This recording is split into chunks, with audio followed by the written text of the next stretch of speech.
Ya, awalnya Ray berdiri itu tahun 2005 dan memang perusahaan kita itu sudah lahir dari tahun 2000. Yang kemudian pada akhirnya kita berpikir untuk masuk ke dunia outdoor, dengan itu kita memilih Ray Outdoor Gear. Nah, kalau ngelihat dari produk yang sekarang, gue sangat menikmati. Ternyata nggak cuma main di warna aja, tapi produknya juga kualitasnya meningkat. Jadi memang supply chain-nya itu banyak. Ada yang kita serahkan kepada maklun-maklun, dan ada yang kita pekerjakan sendiri. Dan dengan pabrik itu juga memakan orang cukup banyak, dan kita mempekerjakan banyak orang dari sana. Dampak positif juga ya buat masyarakat, untuk pemberdayaan masyarakat sendiri bakalan cukup terbantu karena ada ya store yang begitu banyak. Salah satu poin paling utamanya adalah pengentasan kemiskinan. Dan gue tuh langsung kebayang, apa yang dilakukan Ray sebenarnya sudah sampai ke aspek-aspek itu loh. Di Kumpespa di dekat Blok M. Cakep! Assalamualaikum, salam dari kita UMKM. Wih, keren banget. Halo, perkenalin nama gue Cynthia Maliska. Wah, Ilham Syode. Dan di sini kita dalam program Kita UMKM. Alhamdulillah gue dapat kesempatan untuk menjadi joki di Bahtera yang disiapkan untuk kalian semua yang mau menjelajah luasnya lautan per UMKM-an di Nusantara. Dan pastinya kalau ngomongin Nusantara, nggak afdol sama orang yang sering banget menapakkan kakinya di wilayah-wilayah Nusantara yang luas banget ini, yaitu the one and only Mas Syode, ya kan? Ya, karena kan biasanya kalau jalan-jalan tuh erat kaitannya dengan kita beliin oleh-oleh buat keluarga di rumah. Betul. Nah, biasanya oleh-oleh itu kan terkait sama UMKM yang ada di daerah. Yep. Nah, hari kita mau kemana nih, Cynthia?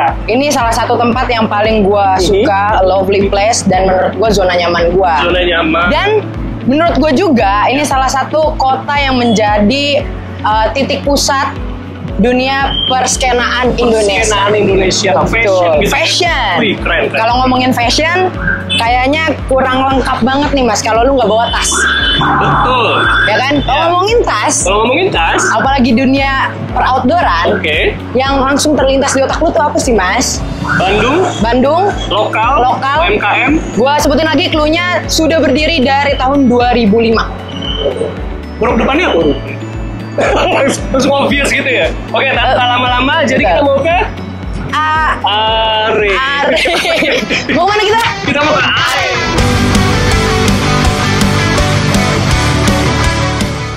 Oke, jadi menurut gua perjalanan ke Bandung ini, khususnya ke Ray, adalah langkah paling tepat untuk membuka episode pertama perjalanan kita UMKM. Karena ketika gua tahu dan mendengar langsung dari Mas Brian, jadi apa yang sudah dijalankan Ray ini adalah seharusnya apa yang dijalankan oleh UMKM. Jadi kita bisa sama-sama nonton nanti bahwa yaitu apa yang dilakukan Ray itu memang seharusnya apa yang harus dilakukan oleh UMKM yang ada di Indonesia. Halo teman UMKM. Halo teman UMKM. Sekarang kita sudah ada di Ray. Ya. Di Bandung ya. Di Bandung, tepatnya di Ciamplas. Ciamplas, ya. Betul. Dan kali ini kita mau explore salah satu outletnya Ray yang ada di Bandung ini. Sebenarnya gue lebih kepo sama, tapi kalau ngomongin kepo, kayaknya kurang menarik juga kalau nggak ada narasumbernya. Betul. Ya kan, ini salah satu narasumber yang gue tunggu-tunggu. Iya betul. Karena sosok muda yang inspiratif. Itu dia yang katanya lagi deket sama jangan membuat gosip. Langsung aja kita klarifikasi sama ownernya Ray. Halo Mas Brian, apa kabar? Jangan panggil Mas loh. Panggilnya apa? Akang. Akang.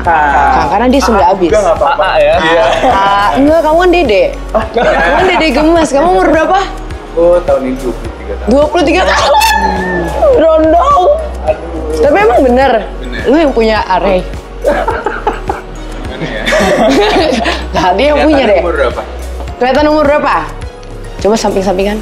Wah, jangan sama gue dong. Anjir, tua banget. Gua kan 21. Tua banget ya. Ini bapak anak satu nih. Kelihatannya 25. 25 ya. Dari fisiknya tinggi kan Soalnya dari visinya terlihat sangat dewasa sekali. Waduh, tapi ya sih deh. Ya kan? Sumpah, gue kalau ngobrol sama dia tuh kadang-kadang suka bikin baper kan, soft spoken soalnya. Soft spoken. Udah melebar kemana-mana, ya kan. Padahal di sini gue pengen lebih fokus sama produknya sendiri. Tapi kalau ngomongin produk kayak kejauhan juga. Kejauhan juga ya. Kan, kalau sebagai penggiat industri fashion di Indonesia. Ya.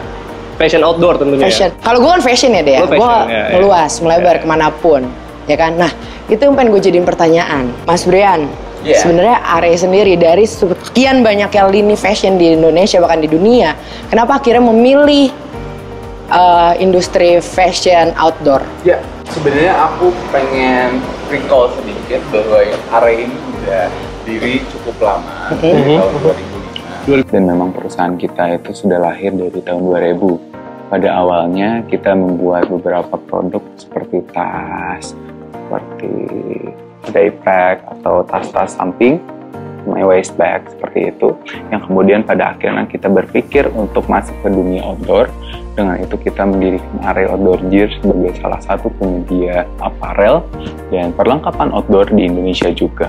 Pada saat itu masih banyak brand-brand luar negeri dan brand-brand yang berdiri di Indonesia dengan harga yang cukup bersaing gitu ya, pricey dan mungkin kita bisa lihat di Indonesia keadaan apa, jadi kita memaksimalkan apapun yang kita bisa lakukan untuk mengisi gap tersebut. Maka dengan itu kita berkomitmen sampai saat ini untuk terus melakukan inovasi, pengembangan dari kualitas. Jadi kita harus menjamin harga yang affordable supaya bisa mengisi gap itu. Keren. Berarti Are itu sangat peduli ya. Dan mulia sekali ya. Mulia sekali karena mau menjembatani lah ya. Betul. Di antara gap-gap tersebut. Wah, karena kan yang mau berkegiatan outdoor kan nggak cuma orang-orang yang punya uang. Betul. Semua halayak, semua orang tuh boleh lah melakukan kegiatan outdoor. Dan Are hadir di situ. Gue bisa bilang mereka cukup berani ya. Karena di tengah gempuran produk-produk lain, khususnya produk lokal juga yang berani kasih harga tinggi untuk bisa bersaing dengan produk luar, Are ini hadir di tengah-tengah untuk bisa paling enggak mewadahi teman-teman di grassroots ya, yang sama-sama kita ketahui kan sebenarnya kegiatan alam luar itu tidak murah karena banyak equipment yang harus kita lengkapi. Kalau begitu kita lihat. Boleh kita lihat-lihat ya sekali nih. Ini dapat rekor muri. Oh iya, BTW. Oh iya ini ya. Sini deh. Satu rekor muri kita. Lihat guys. Ya. Ini tahun berapa nih Mas? Jadi ini kita pada tahun 2022. 2022. Jadi kok memang bisa, ini kita 3 bisa masuk ke dalam carrier ini. Betul, tapi ini jangan taruh di pinggir jalan ya. Takutnya nanti dibilang carrier Nabi Adam. Sepeda Nabi Adam ya. Sepeda Nabi Adam. Sepeda Nabi Adam. Anaknya artsy banget ya. Jadi pas pertama kali masuk Are itu yang pengen langsung gue beli adalah tas Are yang 1945 liter itu. Gue sangat mencolok mata ya. Nggak, tapi kalau rekor gitu berarti sebenarnya ini bisa digunakan nggak? Ini sebenarnya secara fungsional ya? Oh, secara fungsional.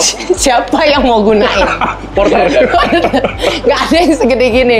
Kan punggung orang segini deh, lihat loh. Sebenarnya ini bisa diangkat. Bisa diangkat kan? Oh ya, terus? Jadi kita bisa, jadi dengan ini aku pengen bilang bahwa di Indonesia kita berkapability untuk membuat maksudnya bukan hal yang kecil, ternyata hal sebesar ini pun bisa kita buat. Dan ini produksi lokal. Kita produksi di kantor kami, kita planning untuk membuat ini semua dengan desain-desain yang menjunjung tinggi 1945 kemerdekaan kita. Dan kita bangga akan Indonesia, makanya dengan itu ada corak-corak dan di setiap buckle-nya ada ini. Ada sila-sila 1, 2, 3, 4, 5. Oke. Tapi dari secara struktur emang, maksudnya ini gambaran carrier sebenarnya kan? Bukan asal bikin, yang penting jadi aja kelihatan kayak carrier. Jadi kita ada perhitungannya juga kenapa ini 1945 liter berhubung dari tahun kemerdekaan kita, dan diisinya juga ya setelah perhitungan jadinya tingginya segini, lebarnya segini. Oke. Lanjut aja kita masuk ke section apa nih Mas? Ini langsung satu section. Kita breakdown ke beberapa part. Kalau di store ini ada part kemeja, ini kaos-kaosan, terus di sini ada part ke celana, situ ada jaket, dan memang masing-masing ini udah ada strukturnya sendiri, udah ada layouting. Belakang ada tas, ransel, kebutuhan daily, dan semi-semi outdoor, dan di dalam bener yang carrier untuk perlengkapan kita naik gunung. Oke. Gitu. Kalau dilihat dari produk-produknya Are, ya kan? Ini pertanyaan simpel aja sebenarnya. kan semua brand outdoor tuh ya sama aja lah Carrier. Kalau menurut orang awam ya, Carrier, terus ada jaket, itu kebutuhan-kebutuhan mereka ngelakuin aktivitinya lah ya. Tapi apa sih keunggulan Array dibanding yang membedakan Array sama kompetitor gitu? Mungkin sama bisnis itu of course ya kita harus menyediakan produk-produk yang selalu premium, produk-produk yang sustainable, produk-produk yang baik untuk para konsumen dengan harga yang memang kita patok, kita harus affordable. Dan bagaimana caranya kita berpikir menyediakan kualitas yang baik tapi dengan barang affordable. Affordable yang saya maksud adalah ketika pembelian sekali bisa digunakan long term. Jadi Array ini memang pada saat itu gue lihat produknya ya monokrom aja gitu, kurang berani lah untuk keluar dengan warna-warna yang berani. Karena kan kalau kita dari sudut pandang konten kreator itu kan butuh outfit yang bisa kontras gitu ya untuk ambil gambar atau video. Nah sekarang nih gue lihat Array itu udah berani keluarin warna-warna yang lebih berani. Gue rasa produknya, sorry to say, pertama kali ketemu ngerasanya vibes-nya bapak-bapak banget, ya kan? Setelah ketemu yang punya, gue coba obrolin, Mas, lu kan muda banget ya, gitu. Bahkan rondong gue nih, gitu. Kenapa dari Array sendiri gak coba ngelakuin inovasi-inovasi yang lainnya? Salah satunya mungkin dari desain yang kalian punya gitu. Kenapa nggak di-upgrade lagi? Gue lihat adalah mereka coba mendengarkan apa yang konsumen mau gitu ya. Sampai akhirnya kali ke berapa nih ya? 2 ya berarti. Sini kedua, ketemu lagi, semua produknya sudah. Aku memilihnya langsung. Sebenarnya brand ini bukan hanya digunakan outdoor saja, tetapi untuk kegiatan daily, untuk kantoran juga bisa. Masih possible. Karena apa? Kegiatan lapangan itu basically mungkin ada aktivitas tinggi, cukup tinggi, berkeringat, panas, dan kita menjawab itu dengan satu solusi seperti ini, dengan pengembangan bahan yang kuat dan nyaman sekali. Nyaman sekali betul. Dan ini bisa, kalau misalnya nanti misalnya kayak kena hujan gitu ya, ini ada kayak sistem daun talas. Oke. Air bisa langsung turun ya. Gitu. Langsung turun. Oke. Seperti itu. Jadi mungkin nanti bisa dicoba kalau iseng. Oke. Kakak kalau mau ke gunung pakai ini. Nanti misalnya ada hujan biasa embun tipis-tipis, nempel-nempel begini. Jatuh. Langsung jatuh. Seperti itu. Makanya kita menyediakan kualitasnya terus kita upgrade dan dengan harga yang affordable. Betul. Ya, itu yang pengen kita sediakan. Karena kayak yang kita tahu juga brand-brand luar tuh ya kan, dengan teknologi yang dia katakan tinggi dan memang tinggi, dengan harga yang mungkin nggak bisa dijangkau sama orang-orang banyak ya. Tapi dengan Array, dengan adanya Array menurut gue cukup membantu teman-teman yang mau ikut merasakan teknologi yang menyerupai lah ya. Betul. Bahkan kalau bisa dikembangkan lagi, mungkin nextnya bisa lebih gila lagi teknologinya. Dan seperti itu. Aku percaya bahwa industri di Indonesia itu berkembangnya sangat pesat. Dan memang kita pasti bisa menyediakan hal-hal yang lebih gila dan yang out of the box. Bukan hanya produk luar saja yang bisa, produk lokal itu bisa. Jadi industri ini nggak bakalan bisa berjalan juga kalau kalian doang yang berusaha ya. Tapi harus para konsumennya juga berusaha memahami, at least cari tahu dulu. Karena biasanya anak-anak muda nih kalau, tapi kayaknya anak muda sekarang udah beda ya sama yang dulu-dulu ya. Dulu kayaknya kalau brand lokal, males lah lokal gitu. Pada kualitasnya udah pasti nih, yang nggak tahu buatnya di mana, yang penting luar negeri udah pasti bagus. Padahal nggak juga. Mereka cuma menutup mata aja. Tapi alhamdulillah karena berkembangnya sosial media jadi salah satu platform juga yang menurut gua punya impact besar dalam peningkatan produk-produk lokal yang kita punya gitu ya. Ya kisah dari satu baju ini aja kan sebenarnya udah banyak banget developingnya kan. Kayak tadi yang sama-sama kita lihat ketika kita keliling lihat produknya, itu ternyata mereka nggak cuma mikirin produk yang light, tapi juga durability-nya difikirkan. Misalnya kalau Array sendiri dalam pembuatan produknya juga ini nggak siapa memikirkan kualitasnya tuh yang ramah lingkungan atau apa gitu. Tentu. Jadi kita ada beberapa material yang kita usung dari bahan recycle. Jadi kita mendukung juga untuk program sustainability betul. Bukan hanya saja dari segi penanaman, tetapi dari penggunaan bahan, dari bagaimana ketahanan produk ini agar tidak menjadi sampah.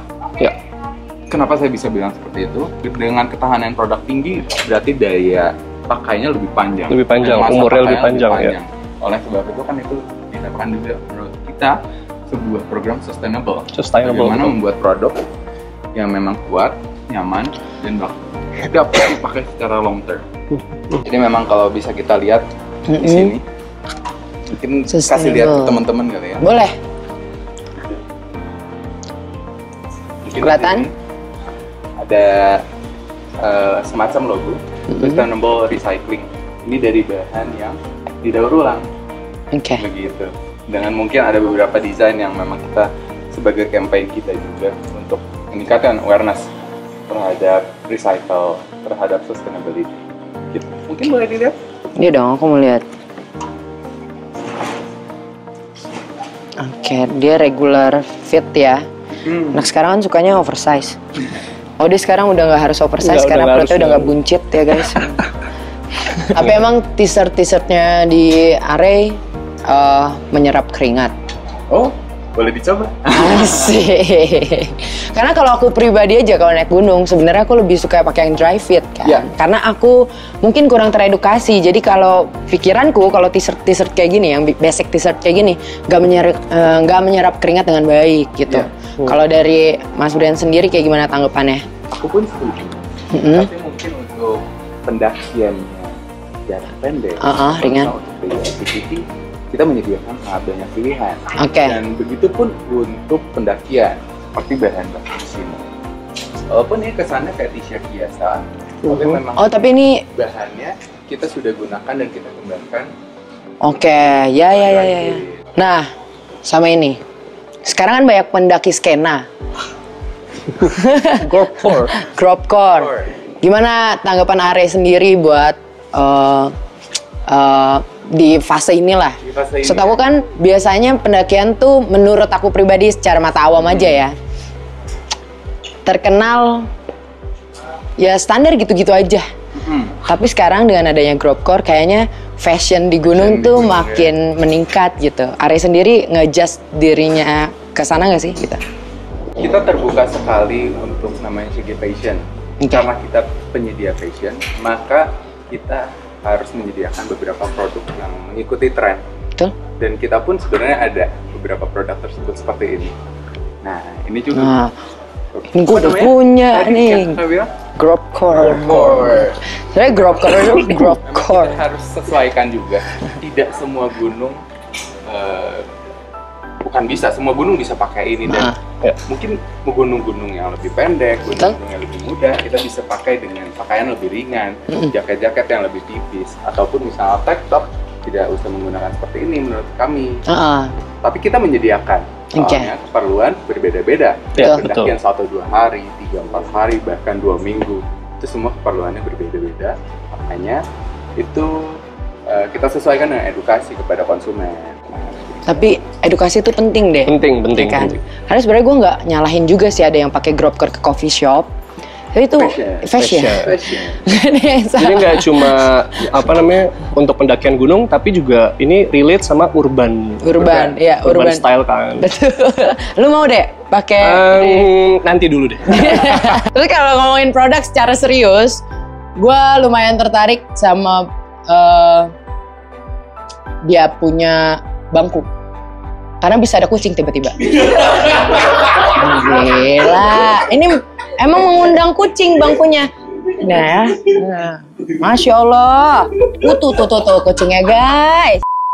Top of mind gue kalau ke Arey, vest, terus jaket Gropcore, kekinian banget. Gropcore yang warna hitam itu bisa gue pakai di gunung, bisa gue pakai di coffee shop, tapi terima kasih kayaknya enggak. Nah, ngomongin produk nih, produknya kan ada banyak banget sih, nggak mungkin dong nggak ada yang beli. Sekarang kita mau tanya nih, segmentasi pasarnya Arey itu sebenarnya masyarakat yang seperti apa? Ya, gimana Mas?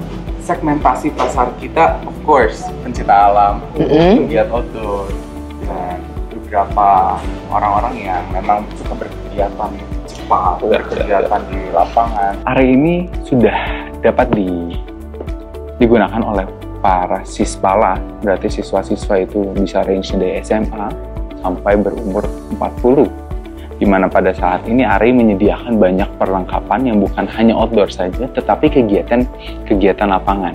Jadi barang-barang yang sangat nyaman digunakan untuk kegiatan lapangan, seperti kegiatan kantoran, visiting, atau dan sebagainya. Seperti yang, nama pakai nih. Iya nih, aku suka banget. Cocok banget. Gue jujur aja sebenarnya jarang banget ngambil polo shirt kayak Bener. gini ya di tempat outdoor. Tapi ketika lihat Arey punya produk kayak gini, gue langsung ambil semua warna sih. Betul. Langsung semua warna gue sikat sih. Tadi Enak dia banget pas loh makan di restoran gak pakai warna yang ini, pakai warna biru. Nanti pulang pakai yang Oke. putih ya? Iya, pakai putih. Dia Enggak, nanti semua. habis makan siang ganti yang hitam. Ganti yang hitam. Nanti sore agak gerah. Tapi ngapain lu ganti-ganti? Karena ini menyerap keringat dengan baik. Enggak, biar keren aja. Biar golf court. Crop terus. Gua paham deh sama lu deh. Tapi berarti untuk segmentasi usia. tadi Segmentasi kita sebenarnya cukup luas pada saat ini. Memang anak-anak yang mau sekolah juga kita sediakan. betul. Buat tasnya. Arey back to school kan. Jadi kayak flashback apa nih? Flashback kita ke Bandung Barat. Kok enak kayaknya guys. program bareng Arey ya? Care for School. Care for School. Aku ada program Arey Care for School. Ini salah satu program yang menurut aku unpredictable karena aku rasa aku nggak bakalan mengeluarkan air mata di program ini, tapi ternyata di sana lumayan sangat menyentuh. Kita bisa melihat ya banyak enceng gondok. Jadi enceng gondok semakin banyak seperti ini mempersulit akses dari masyarakat untuk berkegiatan atau mobilitas. Ke sekolah pun juga kita perlu melihat ya kalau jumlah enceng gondoknya banyak itu juga akan sulit untuk dilewatin. Sangat jauh aksesnya untuk menuju SDN Cibungur, maka banyak anak-anak yang dari Cijuhung itu yang putus sekolah. Program kita akan dikembalikan kepada masyarakat, dikembalikan kepada yang membutuhkan. Arey Peduli, kita terdiri dari 3 segmentasi. Yang pertama sisi kemanusiaan, yang including kesehatan, keselamatan. Yang kedua, dari sisi pendidikan, education, yang memang kita namakan Care for School, tentunya untuk pendidikan. Dan yang ketiga, yang terakhir adalah Arey sendiri dilambangkan dengan lingkungan, sustainable, recycle, lingkungan. Jadi ada 3 pilar dalam Arey Peduli. Betul, ini brand yang tidak egois udah ya. Tidak egois ya. Tidak egois. Karena dia peduli sama semua lini gitu ya. Cuma satu yang nggak kamu peduli, mahal ini. Karena di sini murah, gitu ya? affordable, Nggak mahal nggak ini. mahal, nggak mahal ini, gitu. Jadi nggak cuma nggak mikirin cuan juga, tapi CSR juga jalan. Kalau menurut gue ya, seharusnya sebuah produk itu tidak cuma mikirin keuntungan produknya aja, keuntungan perusahaannya aja, tapi juga harus berdampak ke masyarakat umum ya, yang nggak juga pakai produknya bahkan. Jadi ya penting CSR itu, dan Arey hadir dari Arey Peduli, mereka bikin shelter yang banyak banget, dan itu penting buat kebutuhan pendakian. Kita kan nggak tahu kesiapan semua pendaki ya. Jadi keberadaan shelter emergency di beberapa gunung yang dihadirkan oleh Arey itu menurut gue penting banget. Nah, itu bagian dari respon sosial yang ditunjukkan sama Arey, dan menurut gue itu keren banget. Nggak semua brand khususnya ya produk outdoor itu mikirnya sampai sejauh itu, dan menurut gua Arey melakukan itu dengan sangat tepat. Tapi dilihat-lihat Arey tuh ngeluarin artikel yang out of the box banget ya. Iya. Batu kali. Dan rumput artifisial. Gokil. Buat Tadi gue lihat rumputnya halus pengen banget. print backdrop, Bisa Oh ke situ ya. atau kaca-kaca akrilik buat akuarium juga bisa. Bagus banget, kalau clear. kita mau bikin kayak begini nih, Oke. kayak namanya figura-figura bisa. Bisa juga, oke. Nggak ke situ. Ini yang langsung muncul kata gue sebenarnya. Nih, lihat. Koper. Kenapa ribut? Kenapa sih? Karena mau kerja sama travel umroh. Enggak. Enggak dong. Kenapa? Jadi karena Arey ini teman pendakian, kita juga bisa bahwa Arey ini teman traveling. Oke. Yang cocok untuk menemani setiap kegiatan traveling. Iya. Begitu. Tapi gue suka sih bentuknya tuh nggak kayak koper-koper pada umumnya. Ya unik ya, betul nggak? Unik. Aku ambil satu. Tuh. Dan ini Tuh. coba dibawa. Ini ada kayak teknologi silent nih. Ih, Aku takut sama yang silent treatment. Tapi enteng banget ya kopernya. Kayaknya kalau dibawa keluar negeri ini enteng banget tuh. Iya, jadi nggak nambahin. Kan ya? Harus diisi ya?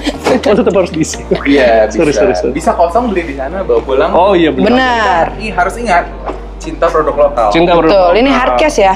Oke, jadi basically aman. Mereka kalau dibuka mungkin. Nah, Ih, mewah. Keren. unik, ngeloknya gitu. Ih, Ceramic. Dan ini jamin aman. Kita sangat optimis bahwa produk-produk lokal itu pada saat ini mempunyai kekuatan besar, mulai dari supply chain, dari individu-individu yang bekerja, bagaimana SDM kita saat ini.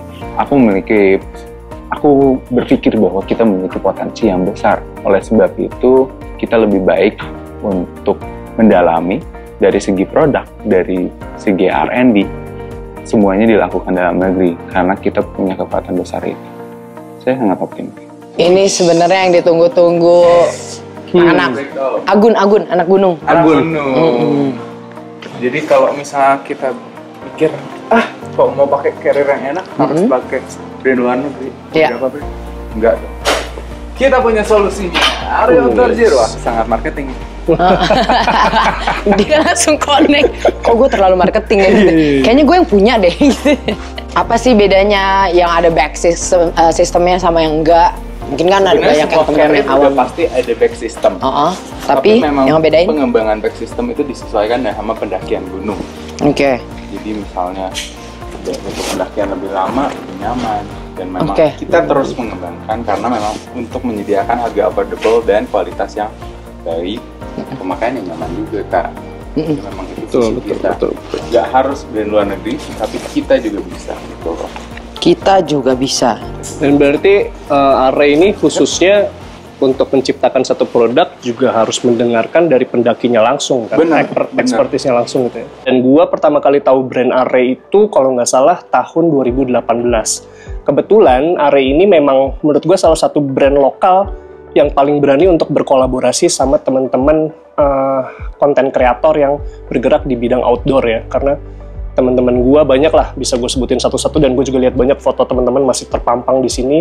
Itu menandakan bahwa Array tidak hanya memikirkan gimana cara jualan laris, tapi juga gimana caranya mereka bisa mendengar dari para pelaku langsung, yaitu konten kreator yang membuat konten seputar kegiatan outdoor. Gak kerasa ya? Gak kerasa. Iyalah. Tapi kalau misalnya mau bikin produk, developing produk, dan ini jangan sama dia, Mas. Kenapa tuh? Mau dibikin back system apapun, tasnya cuma diisi snack. Jadi setinggi apapun ya berarti sih gitu. Tapi snack gue UMKM ya. Oh iya. Gila lu. Guys, jadi aku lagi mau cobain lidi makanan waktu kita kecil. Namanya lidi si Umang dan ada 10 rasa. Untuk pada saat ini, dengan puji syukur saya naikkan kepada Tuhan, kita sudah cukup banyak pekerja yang bekerja di kita. Anggapan misalnya satu outlet kita memiliki 5-6 orang yang dipekerjakan, dan outlet kita tersebar di around Indonesia, dan memang kita punya pabrik juga yang kita dirikan sendiri, bukan hanya, jadi memang supply chain-nya itu banyak. Ada yang kita serahkan kepada maklun-maklun, dan ada yang kita pekerjakan sendiri, dan dengan pabrik itu juga memakan orang cukup banyak, dan kita mempekerjakan banyak orang dari sana. Bukan hanya di Bandung, tapi ada di Jawa Tengah juga. Dan kenapa kita ada pabrik juga di Solo? Salah satunya untuk menjawab permasalahan itu. Oleh sebab itu, kedepannya kita punya visi untuk mengembangkan toko-toko itu lebih banyak lagi. Array bikin satu pabrik yang maklon, kita kan nggak tahu ya apa yang dilakukan Array. Atau Array bekerja sama dengan seniman-seniman lokal untuk bisa mensuplai produk-produk mentah misalnya yang dibutuhkan sama Array. Ya. Oke, Array sendiri sangat peduli terhadap hal tersebut, makanya memang di beberapa produk kita menyediakan produk-produk yang kita serahkan ke penggiat-penggiat lokal, namanya maklun-maklun ya, disebutkan, kita serahkan kepada mereka, tolong buatkan seperti spesifikasinya seperti ini.